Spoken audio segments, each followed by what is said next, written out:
Lieutenant John Miller stood at attention on the bridge of the U.S. horizon, trying to ignore the flutter of nervousness in his stomach. Today humanity would meet aliens for the first time. Real aliens, not the stuff of science fiction movies, but actual beings from other worlds. "At ease, Lieutenant," Captain Susan Wright said, noticing his stiff posture. "Say your strength for the meeting." John nodded and relaxed slightly. As head of security for this historic diplomatic mission, he had spent months preparing for this moment. His background as a Navy SEAL made him the perfect choice to protect Earth's representatives, though he often wondered what good his combat training would do against species that had mastered interstellar travel. "They're hailing us," the communications officer announced. "The Galactic Confederation delegation is ready to receive us." Captain Wright straightened her uniform. "Very well. Diplomatic team and security detail to the shuttle bay." John followed the captain and the 5 diplomats to the shuttle. The ride to the massive Confederation vessel was quick but tense. No one spoke much. What could you say when you were about to change human history forever? The shuttle docked with a soft thud. John took a deep breath and positioned himself at the front of the group as the airlock cycled open. The aliens waiting for them looked nothing like John had imagined. There were 12 different species represented, and all of them had some kind of natural armor. The tallest aliens had bodies covered in crystal-like growths that sparkled under the lights. Others had metallic scales that shifted with their movements. One group had thick, stone-like plates covering their bodies. "Welcome, humans of Earth," said a crystal-covered alien who stepped forward. "I am Salthep of the Krith, Chief Diplomat of the Galactic Confederation." Captain Wright stepped forward.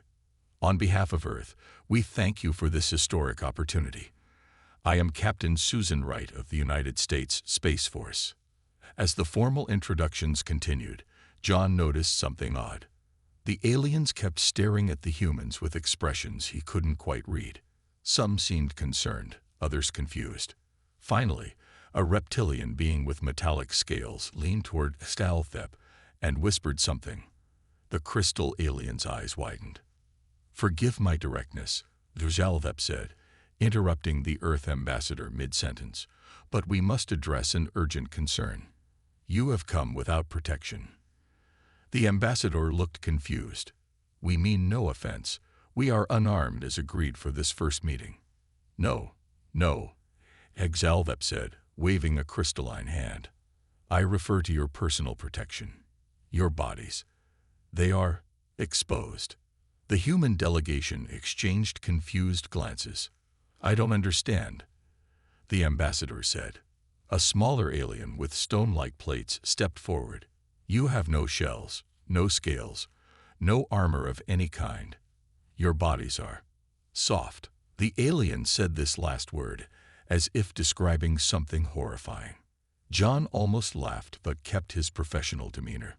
"This is normal for humans," he explained. "We don't have natural armor." This caused a commotion among the alien delegates. They spoke rapidly in various languages while their translation devices struggled to keep up. Stalthep raised his hands for quiet. "This is most concerning. All spacefaring species we have encountered possess some form of natural protection against the dangers of the cosmos. We use technology for protection when needed," Captain Wright explained. "Spacesuits, armor, protective clothing." "Remarkable," said the scale alien. "And yet you've survived as a species." "More than survived," John said, feeling slightly defensive. "We've thrived." The alien delegates huddled together for a quick discussion before Stalthep turned back to the humans. "The Confederation would like to extend provisional membership status to humanity while we assess your species' readiness for space travel." His tone was kind but concerned, like an adult speaking to a child about to ride a bike without a helmet. John felt his face grow warm. Were they being patronized because they didn't have fancy shells or scales? "We accept provisional status," the ambassador replied diplomatically, though John could see the tension in her jaw. As they were escorted to the conference room, John overheard one alien whisper to another, "How do they even survive a simple fall without shattering their bodies?" John smiled to himself. These aliens had no idea what humans were capable of. This was going to be interesting. Lisa Carter checked her equipment one last time before joining the rest of the team. As a geologist and xenobiologist, she never expected to be part of a physical assessment team, but the Confederation had insisted that all humans undergo testing. "Ready for our big exam?" John Miller asked as he approached her. In the week since first contact, he had become her closest ally on this mission. "As ready as I'll ever be," Lisa replied. "Though I still don't understand why they're so worried about us. We've survived on Earth just fine without natural armor." They walked together to the shuttle that would take them to Nexus IV, the neutral planet chosen for the assessment. 4 other humans joined them, including Captain Wright. The shuttle landed on a flat plain surrounded by strange purple vegetation. Outside, a delegation of aliens waited. Lisa recognized Exalthep, the crystal-covered Krith diplomat. Beside him stood a tall, intimidating alien covered in metallic scales that shifted like liquid silver when he moved. "Welcome to Nexus IV," Kajelva greeted them. "This is Commander Rektal of the Vargans. He will oversee your physical assessment." Rektal stepped forward, his metallic scales catching the light of the alien sun. "Humans, I must explain that all species seeking membership in the Confederation must demonstrate sufficient physical durability to navigate the dangers of interstellar society." "We understand," Captain Wright replied. "We're ready to begin." The first test involved environmental chambers designed to simulate various planetary conditions. Lisa entered a chamber marked with alien symbols. Inside, the temperature began to drop rapidly. Through a window, she could see aliens watching her with concerned expressions. The temperature fell to what she estimated was about 20 degrees Fahrenheit. Cold, certainly, but not immediately dangerous to a human. She stood calmly, only shivering slightly. After 10 minutes, the door opened. Rektal looked shocked. "You show no signs of system failure," he said, his voice containing a hint of disbelief. "It's cold, but humans can tolerate these temperatures for short periods," Lisa explained. "With proper clothing, we can survive much colder environments." The next chamber increased the heat to about 110 degrees Fahrenheit. Again, uncomfortable but survivable. Lisa began to sweat but remained standing. When she emerged, Rektal was scanning her with a handheld device. "Your body is releasing water to cool itself," he observed. "Fascinating adaptation." The tests continued throughout the day. The humans were exposed to various atmospheric pressures, different gravity levels, and mild radiation. To the aliens' growing amazement, the humans handled everything within acceptable parameters. During a break, Lisa overheard Rektal speaking with Zalthep. "Their tolerance ranges exceed our predictions," Rektal said. "Without any natural protection, they should not be this resilient. Perhaps their softness provides advantages we don't understand," Zalthep replied. Later, Lisa was asked to demonstrate human flexibility. She touched her toes, did a simple yoga stretch, then rotated her arm in a full circle. The aliens watched in horror. "Your limbs," a stone-plated alien gasped. "How can they bend that way without breaking?" "Our joints are designed for movement," Lisa explained. "Our muscles and tendons allow us to be flexible." Rektal approached her with undisguised curiosity. "May I?" he asked, gesturing to her arm. Lisa nodded, and he gently touched her skin. "So soft," he murmured. "Yet you survived pressure that would damage my scales." He made notes on a tablet-like device. "Most interesting." By the end of the day, the humans were tired but triumphant. They had completed all the basic physical assessments without difficulty.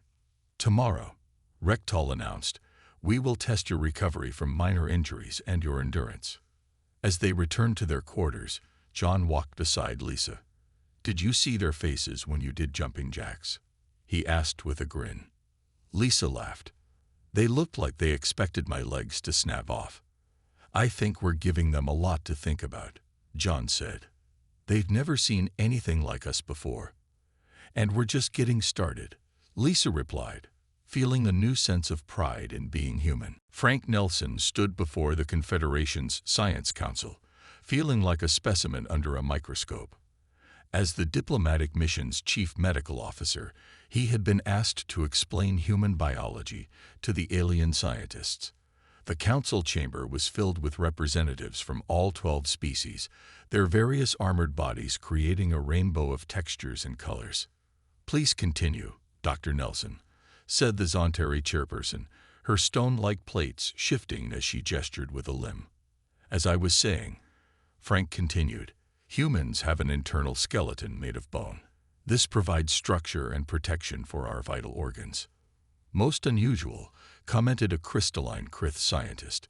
"Your protection is on the inside rather than the outside. How does this defend against external threats?" Frank pointed to the anatomical diagrams displayed on the screen behind him. "Our skin is the first line of defense. While it may seem soft compared to your natural armor, it's actually quite resilient and can heal itself when damaged." The aliens murmured among themselves, clearly struggling with the concept. "But if your skin is punctured or torn, what prevents your internal fluids from leaking out?" asked a small reptilian alien with bright orange scales. "We have a rapid clotting response," Frank explained. "When our skin is broken, our blood begins to clot almost immediately to prevent excessive fluid loss." "And this healing you mentioned," said Axalthep, who had joined the council for this presentation. "How long does it take to replace damaged external layers?" "That depends on the severity of the injury," Frank replied. "Minor cuts may heal in days. Larger wounds might take weeks. But most importantly, our skin doesn't just cover the wound, it actually regenerates." This caused an even louder murmur among the aliens.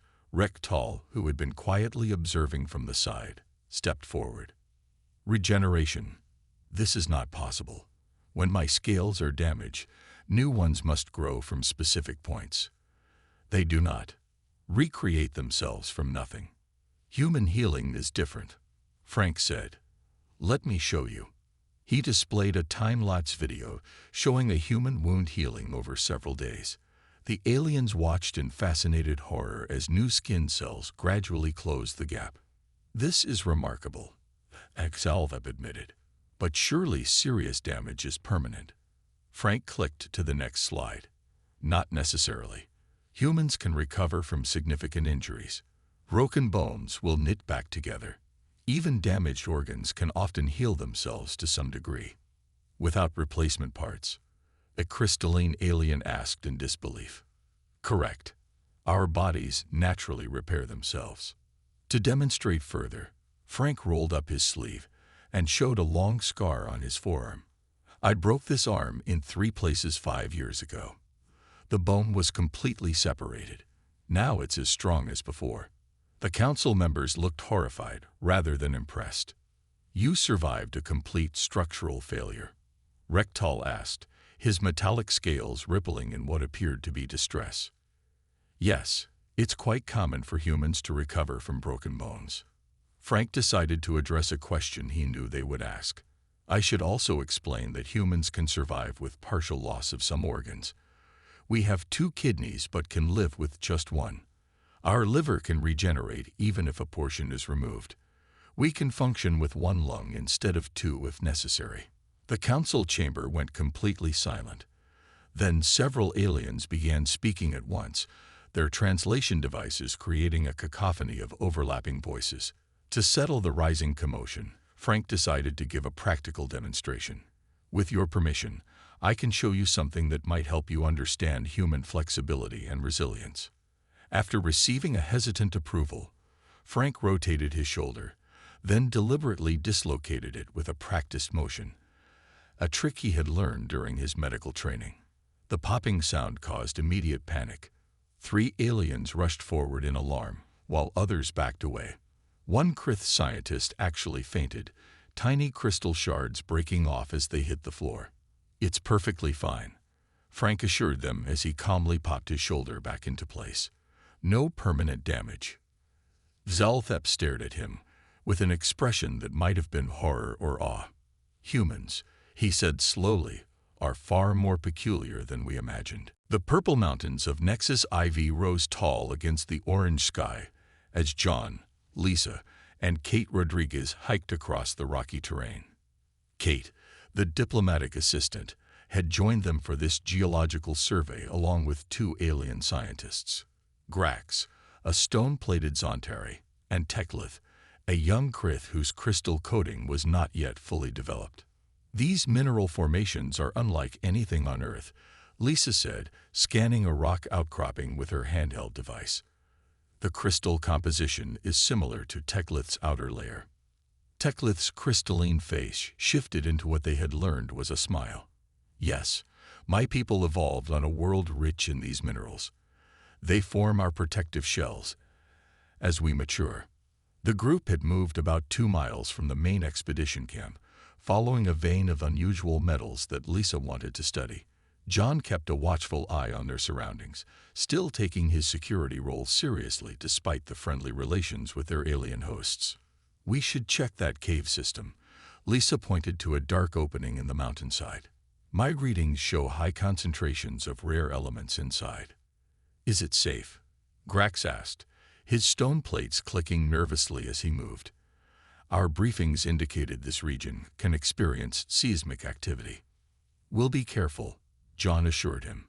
"Kate, you have the communication device. Make sure you keep in contact with the base camp." The 5 of them entered the cave, their lights cutting through the darkness.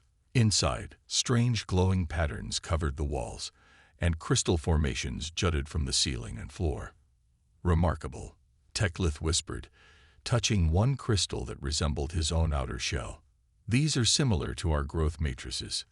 They ventured deeper into the cave system, with Lisa collecting samples and recording data. The passage narrowed, then opened into a large chamber filled with more crystals. "We should head back soon," John suggested, checking his watch. "We don't want to worry the others." Just as they turned to leave, a low rumbling sound filled the cave. The ground beneath them trembled. "Earthquake," Lisa shouted. "Everyone out now." They rushed toward the entrance, but the shaking intensified. Rocks began to fall from the ceiling, blocking their path. John pushed Kate ahead of him as a large section of the ceiling collapsed. When the dust settled, John found himself in near darkness. His light had been damaged, providing only a dim glow. He heard coughing nearby. "Everyone okay?" he called out, wincing at a sharp pain in his leg. "I'm here," Lisa answered. "Something hit my arm, but I can move." "I am functioning," came Grax's voice, though it sounded strained. "But my lower protective plate is cracked." "I am also present," Teclith said, "but some of my crystals have fractured." "Kate," John called, suddenly realizing he hadn't heard her voice. "I'm on the other side of the rockfall." Kate's voice came faintly through the pile of rubble. "The path to the entrance is still open on this side." John tried to stand but fell back as pain shot through his leg. Looking down, he saw a jagged cut running along his thigh where a falling rock had struck him. Teclith's light fell on John's injury, and the alien made a sound of distress. "You are damaged. Your internal fluids are escaping." "It's just blood," John said, tearing a strip from his shirt and tying it tightly around the wound. "It'll stop soon." "Not that serious." "Not serious." Grax shuffled closer, his stone plates grinding. "If one of my plates cracked that deeply, I would be at risk of fatal exposure." "Kate," John called through the rocks, ignoring the alien's concern. "Can you make it back to camp and bring help?" "Yes," she replied. "But what about all of you?" "We're trapped but stable," John answered. "Lisa, how's your arm?" "Definitely sprained, maybe fractured," she said, cradling her injured limb. "But I can use my other one just fine." 2 weeks after the cave incident, Dr. Samantha Wells stood before the Confederation's Science Council. The large chamber was packed with aliens from all 12 species, and even more watched remotely. News of the human survival during the cave-in had spread quickly through the Confederation. Thank you for allowing me to present today, Samantha began. She was the mission's lead physiologist, and Captain Wright had asked her to explain human resilience to their alien hosts. I want to share our findings on comparative species biology. Behind her, a large screen displayed images of human anatomy alongside the armored bodies of various Confederation species. Humans evolved on a planet with high gravity, extreme temperature variations, and numerous predators, Samantha explained. But instead of developing external armor like your species, we adapted different survival mechanisms. She clicked to the next slide showing microscopic images of skin cells. Our skin is actually a complex organ. It's flexible, but surprisingly tough. It can stretch, repair itself, and even adapt to different environments by tanning or developing calluses in response to repeated pressure or friction. Zalthep, now a regular at these human presentations, raised a crystalline hand. But without armor, how do you survive impacts and punctures that would be fatal to our kind? Samantha nodded. That's an excellent question. We have multiple layers of protection. She displayed a cross-section of human skin, muscle, and bone. Our muscles absorb impact. Our bones can withstand incredible pressure before breaking. And even when they do break, they can heal completely. Commander Rektal, whose interest in humans had grown since the tests on Nexus IV, stepped forward. May I share my observations? When Samantha nodded, he turned to address the council. During our joint training exercises, I witnessed a human soldier fall from a height that would crack my scales. He simply stood up with minor discoloration on his external layer, what they call bruising. When I accidentally damaged one of my protective scales during the same exercise, I required medical attention and weeks of healing. The human's injury healed in days. Murmurs spread through the audience. Samantha used this moment to introduce her next point. What you perceive as our vulnerability, our softness and flexibility, is actually our greatest strength. We can bend without breaking. We can adapt to injuries. Our bodies are constantly renewing themselves. She played a video showing time-lapse sequences of human wounds healing, bones knitting back together, and muscles rebuilding after injury. This ability to heal quickly allows humans to take risks that armored species cannot, she continued. We can squeeze through tight spaces that would damage your protective shells. We can fall and roll to distribute impact in ways impossible with rigid armor. A Zontari scientist raised a stone-plated limb. But surely your internal organs remain vulnerable. Without protective plates, they must be easily damaged. Not as easily as you might think, Samantha replied. Our organs are suspended in fluid, protected by muscle layers, and many have remarkable healing capabilities. Our liver, for example, can regenerate even if up to 75% is removed. The aliens seemed stunned by this information. Samantha continued with more examples of human resilience, showing how humans could survive the loss of limbs, recover from brain injuries, and adapt to changing environments. Near the end of her presentation, Samantha displayed side-by-side comparisons of healing rates between humans and various Confederation species. As you can see, what humans lack in immediate protection, we make up for in rapid recovery and adaptation, she concluded. We don't need natural armor because we've evolved something perhaps more valuable, exceptional regenerative abilities and physical flexibility. After the presentation, Thalthep approached Samantha. Your species is far more remarkable than we initially assessed, the crystal alien admitted. The Confederation has been re-evaluating humanity's classification. What were we classified as before? Samantha asked. Unarmored vulnerables. Thalthep said, with what might have been embarrassment. We are now considering a new designation, adaptive persistence. Samantha smiled. That's certainly more accurate. As they walked from the chamber, Rektal joined them. The report from the cave incident was most revealing, the scaled alien said. Your Lieutenant Miller and Dr. Carter not only survived their injuries, but managed to stabilize Grax's cracked plate, preventing a potentially fatal exposure. Humans are natural problem solvers, Samantha explained. We compensate for our physical limitations with ingenuity and teamwork. Perhaps, Rectal said thoughtfully, what we perceived as your greatest weakness may actually be your greatest strength. John stood at the observation window of the Confederation diplomatic vessel, watching the massive ships of the alien fleet move into formation. 3 weeks had passed since the cave incident, and the human delegation had been invited to observe the Confederation's naval exercises. Captain Wright had selected a small team to attend, including John, Lisa, Frank, and Samantha. Impressive, isn't it? Huxalthep said, joining John at the window. The crystalline diplomat had become something of a friend to the humans over the past weeks. Very, John agreed. We've never seen ships that large. The viewing chamber filled with other observers from various species. Commander Rectal entered and nodded respectfully to the humans before taking his position at a monitoring station. The exercises will demonstrate our combined fleet capabilities, Huxalthep explained. We conduct these demonstrations yearly to maintain readiness. The ships began a complex series of maneuvers, their engines glowing against the blackness of space.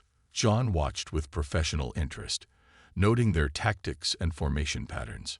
Suddenly, alarms blared throughout the vessel. The ship shuddered, throwing several aliens off balance.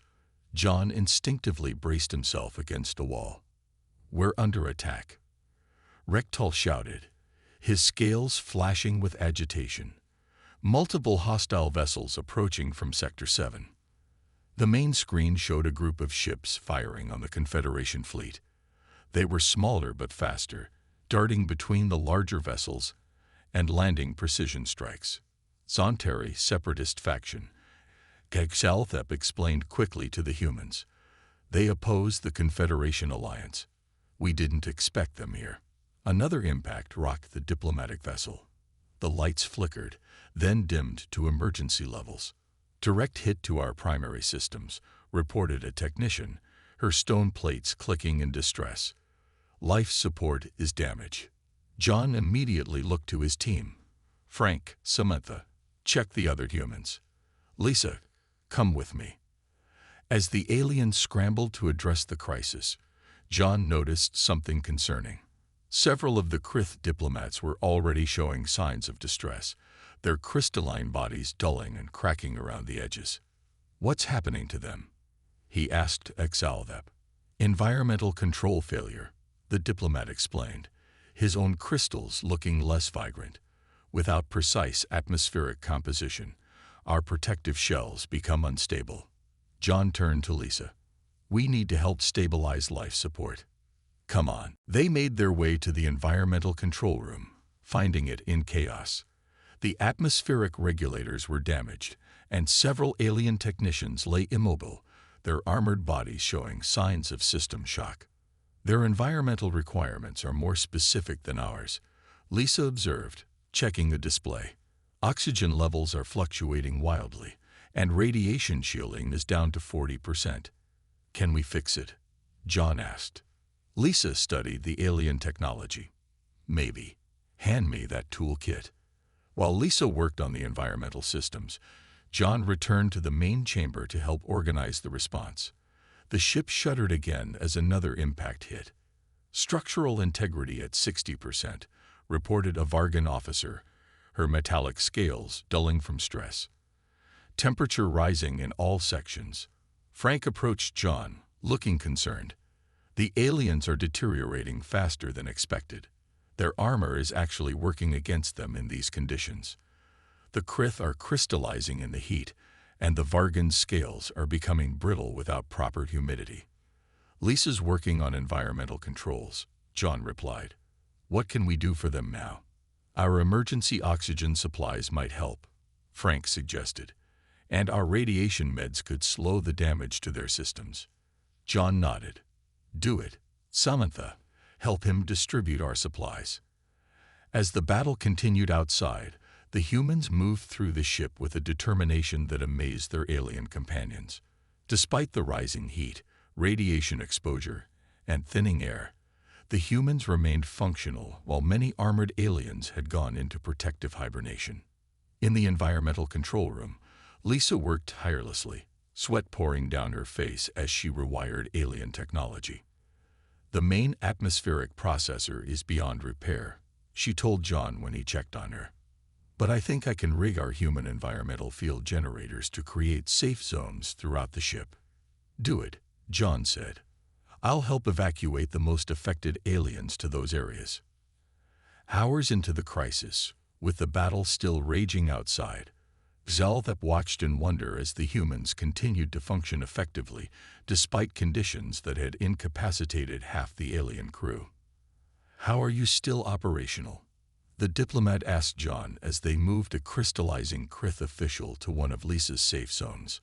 John wiped sweat from his forehead and gave a tired smile.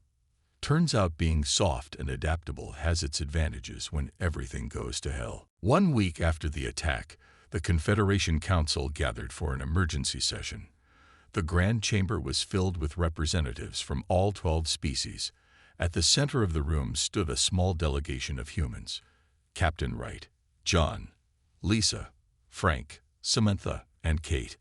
Xalthep addressed the assembly, his crystal body now fully restored after the damage sustained during the attack.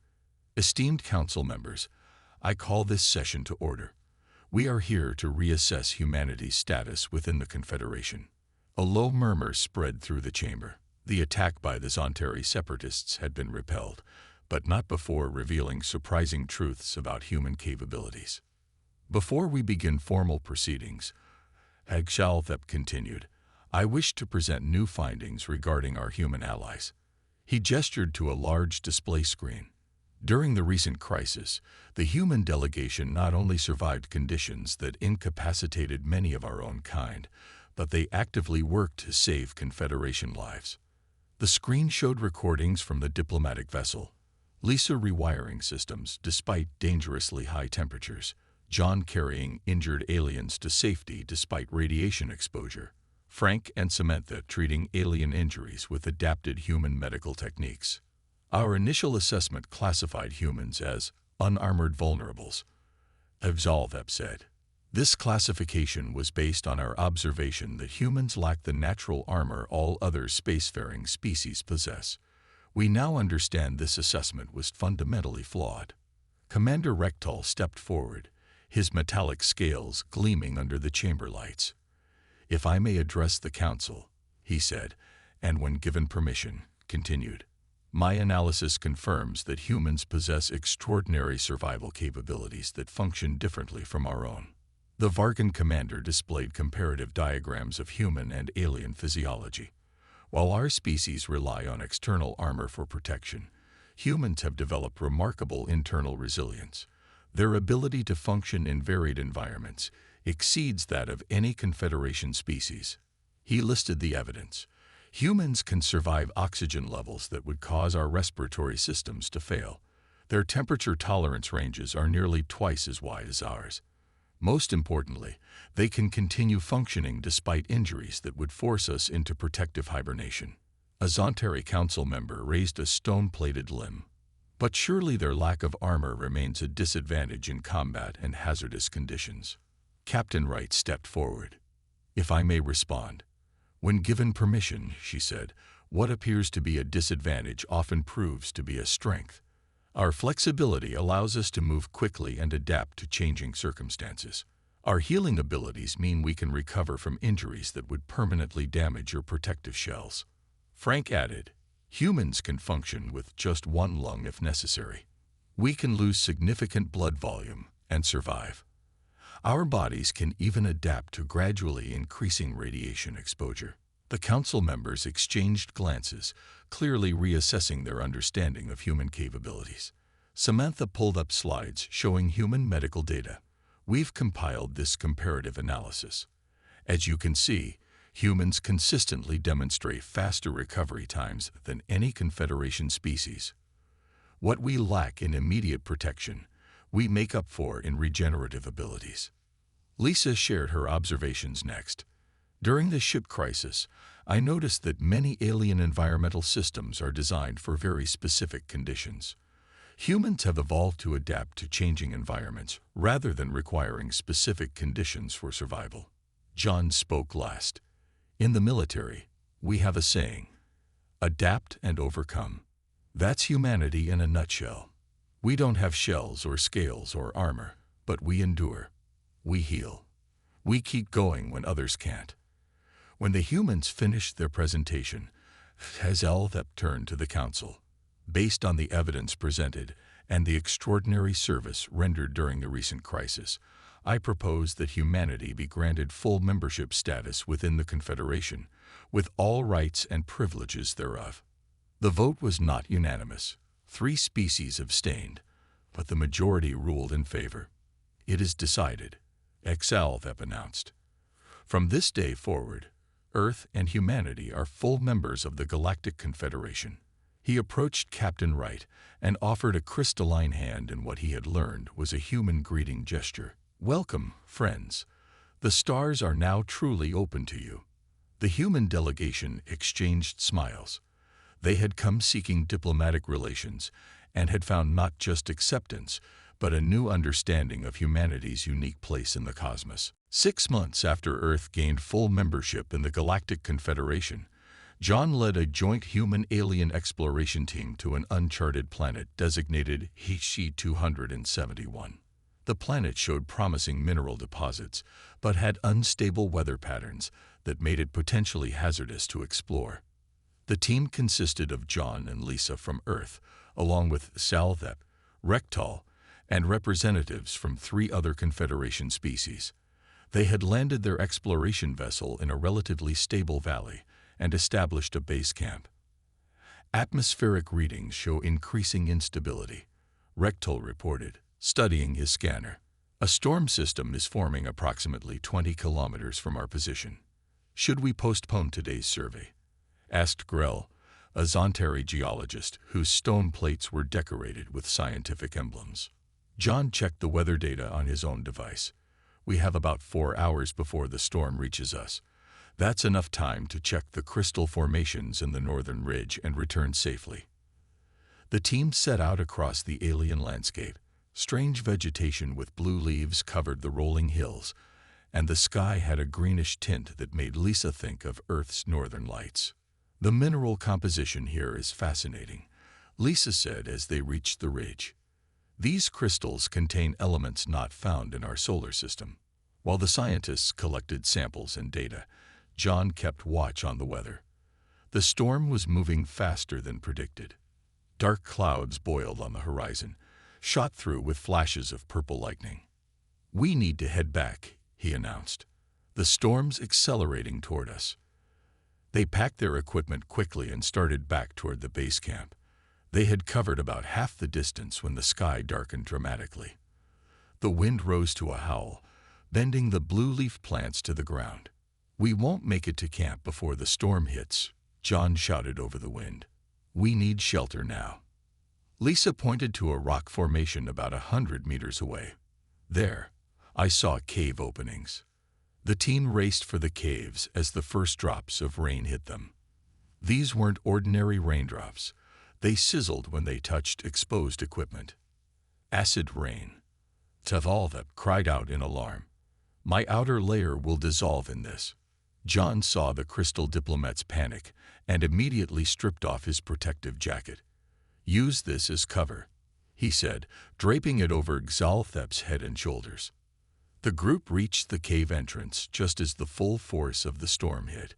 Rektal hissed in pain as several acid drops landed on his metallic scales, immediately causing discoloration. Inside the cave, they assessed the damage. The armored aliens had fared worst.